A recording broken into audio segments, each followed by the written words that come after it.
இன்னைக்கு நீ சமைச்ச உணவு இருக்கே, அது அந்த தேவர்களுக்கு கிடைச்ச அமிர்தத்துக்கே இணையானதும்மா. மருந்தன வேண்டாவாம் யாக்கைக்கு அருந்தியது அற்றது போற்றி உனின். இது ஐயன் திருவள்ளுவர் சொன்னதும்மா. இன்னைக்கு நீ சமைச்ச இந்த உணவு எனக்கு அந்த குரலை தான் ஞாபகப்படுத்துச்சு. நீ நல்லா இருப்பம்மா. இங்க பாருமா, நீ நல்லா கொடுத்து வச்சவம்மா. ரொம்ப சந்தோஷம் சாமி. சாமி, இவங்கள ஆசீர்வாதம் பண்ணுங்க.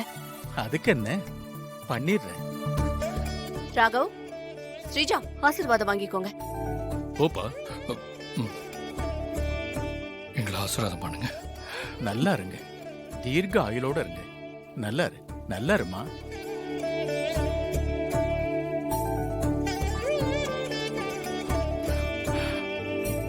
வா விஷால், இசை வாமா.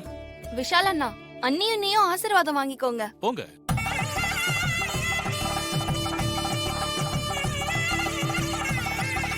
நல்லா இருங்க, நல்லா இருங்க, சந்தோஷமா இருங்க. அந்த ஈசனோட அருள் உங்களுக்கு பரிபூரணமா இருக்குமா. ஈசனோட ஒரு பாதி சக்தி இருக்கிற மாதிரி நீ உன் கணவனோட பாதியா இருந்து அவனை வழி நடத்தணும். எந்த குறையும் இல்லாம சகல செல்வங்களும் உங்களுக்கு கிடைக்கும். நீ நல்லா இருப்பமா.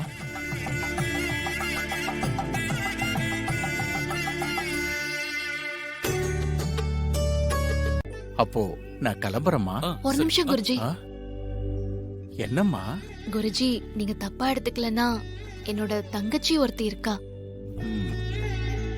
அவளுக்கு சந்தோஷமா அவ ஆசைப்பட்ட மாதிரியே அவளுக்கு வாழ்க்கை அமையணும்னு நீங்க கொஞ்சம் ஆசீர்வாதம் பண்ண முடியுமா?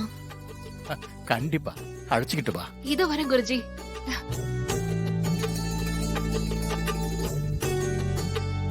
வர்ஷினி, இப்போ உடனே கூட வா. வர்ஷினி எங்கக்கா? ஐயோ வா சொல்றேன். அக்கா வா வா வர்ஷினி.